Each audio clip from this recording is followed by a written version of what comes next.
እንደው ስለ እግዚአብሔር ብላችሁ በደንብ ስሙኝ። ለጴንጤ ምስጢራችሁ እንዳትነግሩ። ከምን እንጠንቀቅ? ከንግግር። በንግግር ያበላሻችሁትን በጸሎት አታስተካክሉት። በመጨረሻም ተወዳጁ ፓስተር ቸሬ ከሰሞኑ ዘርፌ በአፉ ለምታ የተናገረችውን ነገር በቅቤ አሽታ አታስተካክለውም ሲል ብዙ መናፍቃንን ያስደነገጠ ከባድ ሚስጥር ይፋ አደረገ። ይህም ምንድነው? በጋራ እንመለከተዋለን። ጥሩ ጊዜ ነበር ያሳለፍኩት። ከእስረኞችም ጋር የነበረኝ ግንኙነት በጣም ቆንጆ ነው። በተለይ የኛ አባቶች የከፈሉት ዋጋ እንደዚህ በቀላሉ የሚጠቀስ አይደለም። ጨዋ ሰዎች ነበሩ። በጣም ግንዛቤያቸው ሰፊ ነበር። የመረዳት አቅማቸው ከፍተኛ ነበር። በሌላ በኩል ተወዳጁ አርቲስት ቴዲ አፍሮ ወደ ቀድሞ ካልተመለሰን ለመሻገር እንቸገራለን ሲል የቀደሙት አባቶቻችንን አስደናቂ ታሪክ የተናገረ ሲሆን ከዚያ በተጨማሪም በፖለቲካ ምክንያት ዘብጥ ያለወረዱት የሊና ታስሮች ድምጹን አሰምቷል። በዙሪያም መረጃዎችን እንለውጣለን። talep ve beklentilerine cevap veremeyen በመጨረሻም የቱርክ መሪ የሆኑት ጠይብ ኤርዶጋን በዛሬው ዕለት በመዲናችን አዲስ አበባ አቀባበል የተደረገላቸው ሲሆን በዚህም ዋነኛ ትኩረታቸውን ወደ ቡሌ አድርጓል። ኤርዶጋን ከጠቅላዩ ጋር በምን ዙሪያ ተወያዩ? በዚህ በሳቸው ጉብኝትስ የኤርትራ ባለስልጣናት ለምን ተደናገጡ? ማንም ያልሰማውን ድብቅ ሚስጥር ነግራችኋለሁ። ሰላም በመላው ዓለም ላይ የምትገኙ ውድ ቤተሰቦቼ እንዴት ናችሁልኝ? እኔ ደህና ነኝ። ቸሩ መድኃኔዓለም የተመሰገነውን። በዛሬው ቆይታችን እጅግ በጣም ቁም ነገር አዘል ቪዲዮዎችን ይላችሁ መጥቻለሁ። ከናንተ የሚጠብቀው እንደተለመደው ቪዲዮውን ላይክ እና ሼር ማድረጋችሁን አትርሱ።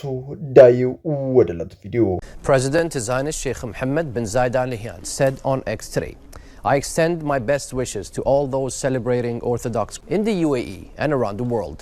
የተባበሩት አረብ ኤሚሬትስ ንጉስ ሼክ መሐመድ ቢን ዘይድ አልናህያን የአረቡ ዓለምን እያነጋገረ ያለ መግለጫ ወጡ። እንዲህ የሚል በተባበሩት አረብ ኤሚሬትስ ብሎም በሌሎችም ክፍለ ዓለማት የምትገኙ ኦርቶዶክሲያን እንኳን ለአብይ ጾም በሰላም አድረሳችሁ ሲሉ የተናገሩ ሲሆን ይህ ያልተለመደ መግለጫም የአረብ ሀገራቱን እያንጫጫ ይገኛል። መሐመድ ቢን ዘይድ ከቀን ወደ ቀን ክርስትና እምነት ያላቸው አመለካከት እየተቀየረ ሲሆን በዚህም በሀገሪቱ በርካታ ክርስቲያናት እንዲሰሩ አድርጓል። በጣም ያስገረመኝ ታዲያ ይህ ብቻ አይደለም። የውጭ ጉዳይ ሚኒስተሩ በአንድ ወቅት በጋዜጠኞች ጥያቄ ቀርቦለት እንዲህም ሲል መልሷል። ዩኤኢ ጉዞዋ ወዴት ነው? ተከታትለን እንመለስ።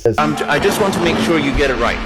There will come a day that we will see far more radical extremists and terrorists coming out of Europe. በውጭ ጉዳይ ሚኒስተሩም እንደ አውሮፓውያኑ አቆጣጠር በ2017 ከጋዜጠኞች እንዲህ የሚል ጥያቄ ቀረበላቸው።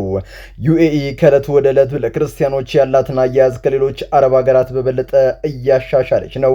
ምንድነው ምክንያቱ ሲሉ ጥያቄን አቀረቡለት። እሱም መለሰ፣ እመኑኝ ቀን ይመጣል አክራሪ እስልምናና ሽብርተኝነት ከተባበሩት አረብ ኤሚሬትሶች ላይ ተነቃቅሎ ይወጣል። በዚህም ረጅም ርቀቶችን እንሄዳለን። ለክርስትና እምነት ያለንን ቦታም የበለጠ እናስፋለን ሲሉ መናገራቸው አይዘነጋም ነበር። ታዲያ ይህን ተከትሎም ንጉሱ መግለጫ ማውጣታቸውን ተከትሎ ዩናይትድ አረብ ኤሚሬትስ ጉዞዋን ወደ ክርስትና እያደረገች ነው ሲሉ ሌሎች የአረቡ ዓለማት ስጋታቸውን ገልጸዋል። ገና ምን አይተው ዓለም በክርስቲያኖች ትጥለቀለቃለች? ጥሩ ጊዜ ነበር ያሳለፍኩት። ከእስረኞችም ጋር የነበረኝ ግንኙነት በጣም ቆንጆ ነው። በተለይ የኛ አባቶች የከፈሉት ዋጋ እንደዚህ በቀላሉ የሚጠቀስ አይደለም። ጨዋ ሰዎች ነበሩ። በጣም ግንዛቤያቸው ሰፊ ነበር።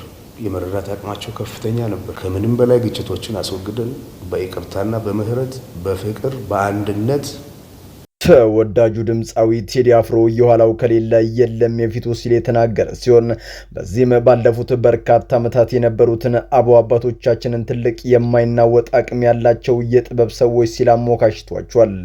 የቀደሙት አባቶቻችን አስደናቂ ጥበብ ከየት መጣ? ትልቁ ጥያቄ ሆኗል። በሰዓቱ ይህችን ቃል ከሁሉም በማስቀደም በጥንቃቄ ጠብቋታል። ቃሏም ከታላቁ የመጽሐፍ ቅዱስ የመነጨች ሲሆን እንዲህም ትላለች፣ የጥበብ ሁሉ መጀመሪያው እግዚአብሔር መፍራት ነው። አያችሁ የቀደሙት አባቶቻችን ጥበብን፣ ጀግንነትን፣ ጸጋን የተጎናጸፉት እንዲህ እርስ በርስ በመጠላለፍ ሳይሆን ፈጣሪያቸውን በመፍራትና ሕጋቱንም በማክበር ነው። ያኔም ፈጣሪ የማያልቀውን ትልቁን ዕውቀትና ጸጋ ይስጣቸዋል። ለዚያም ነው ዓለም ገና የስልጣኔ ማማ ላይ ለመድረስ ዳዴ በምትልበት በዚያ ሰዓት ላሊበላን፣ አክሱምን በመገንባት ዓለምን ሊያስደምሙ የቻሉ ሲል የተናገረ ሲሆን በመጨረሻም ንግግሩ ዛሬ በርካቶች በፖለቲካ አመለካከታቸው ሳቢያ ዘብጥ እያተወሯል። እኔ እኔም ታሰራይቻለሁ ምንም ማለት አይደለም ያለ በደል ነጻነት ሲገፈፍ ግን ከምንም በላይ ህመሙ ከባድ ነውና በንግግር ችግሮቻችን ፈተን በጋራ ብንቆም ሲል አርቲስቱ ንግግሩን ቋጭቷል። görevini ve yetkisini kötüye kullanan milletin talep በመጨረሻም የቱርኩ መሪ ጣይብ ኤርዶጋን ከአዲስ አበባ እጅግ በጣም አስደናቂ አቀባበል የተደረገላቸው ሲሆን በበርካታ ዘርፈ ብዙ ጉዳዮች ላይ መክሯል። ወደ መረጃው ከማለፌ በፊት ስለ ቱርክ አንድ መረጃ ልስጣችሁ። ቱርክ በቀደመው ጊዜ ከዛሬ 1100 ዓመት በፊት የክርስቲያኖች መዲና የነበረች ሲሆን በባይዘንታይን ኤምፓየር ስር ኮንስታንቲኖፕል በመባል ስትጠራ የኦርቶዶክሳኑ ቁንጮ ስፍራ እንደነበረችም ይታወቃል። በሰዓቱም ገነው ከነበሩ ቤተ ክርስቲያናት ሀጂያ ሶፊያ አንዱም ነበር። በኋላም ከኦቶማን ወረራ በኋላ ያቺ ክርስቲያኖች ምድር በ1453 በቁጥጥር ስር ውላ ለእስልምና ተዋጊዎች ሰፍረው አለቀቀች። ይኸው ያቺ ክርስቲያን ምድር ዛሬ ላይ ወደ ቱርክነት ተቀይራለች። ታዲያ ይህንን ካልኳችሁ ዘንዳ የቱርኩ መሪ ከ10 ዓመታት በኋላ ለምን ወደ ኢትዮጵያ መምጣት አስፈልጋቸው የተማረ ሰው ጥያቄ ነው። ቱርክ ከአረቡ ዓለማት ጋር የተቃቃረች ከአውሮፓ ጋርም ብዙ መቀራረብ የማታበዛ በአጭሩ ብቻዋን በዝምታ የምትንቀሳቀስ ሀገር ስትሆን በአሁኑ ሰዓት ግን ይህ ዝምታ የበቃት ይመስላል። በዚህ ፊቷን ወደ አፍሪካ ማዞር በሶማሊያ በርካታ ስትራቴጂክ ቦታዎች ላይ ጦሯቿን በማስፈር በአፍሪካ ቀንድ ያላትን ተጽዕኖ ፈጣሪነት እያቀጣጠለችም ትገኛለች።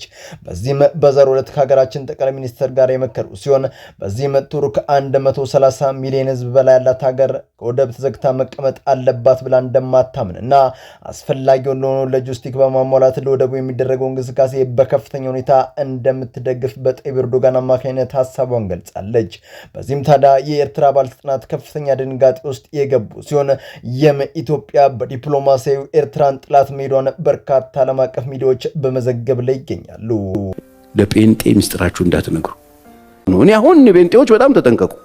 ክርስቲያንን የምትሉ ካፋችሁ የምታወጡት ነገር ጦርነት እንዳይሆን፣ ሰውና ሰው የሚያጋድል እንዳይሆን ስርዓት ያዥና አስቢበት።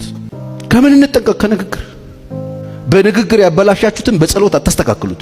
በመጨረሻም ፓስተር ቸሬ በዘርፌ ጉዳይ ዝምታውን ሰብሮ ይህንን ተናገረ። ዛሬ ላይ ወንጌል የሚሰብኩ መስለው ወንድማማቾችን ለማጋጨት የሚረጡ ወዳደሮች ተበራክተዋል። የቀደመው ማንነታቸውን የረሱ የበሉበትን ወጨት የሚሰብሩ አሉና ተጠንቀቁ ማለት ስነ ስርዓት እንዲኖራትም ጭምር ጥሪ አቅርቧል። ዛሬ ላይ በርካታ ኦርቶዶክስን አልፋታ ያሉ ስብከታቸው ላይ ኦርቶዶክስ ካልታማች፣ ኦርቶዶክስ ካልተንኳከሰች ስብከቱ ስብከት የሚመስላቸው ዋስተኛ ነቢያቶችና ፓስተሮች በእጅጉም ተበራክቷል። ብቻ ሌላ ምን ይባላል? ፈጣሪ አምላክ ልቦናና ማስተዋልን ያድላቸው።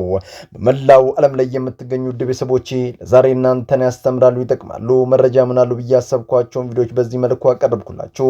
በቀጣይ በሌሎች አስተማሪ ቪዲዮዎች እንገናኛለን። ለዚህ ቻናል አዲስ ከሆናችሁ ምን ይጠብቃችሁ ነው? መለስ እያላችሁ ሰብስክራይብ፣ ላይክ፣ ሼር ማድረጋችሁን አትርሱ። ባላችሁበት ሁሉ ክፉ ሳይነካችሁ በሰላም በቸር በጤና ቆዩልኝ። ይመቻችሁ።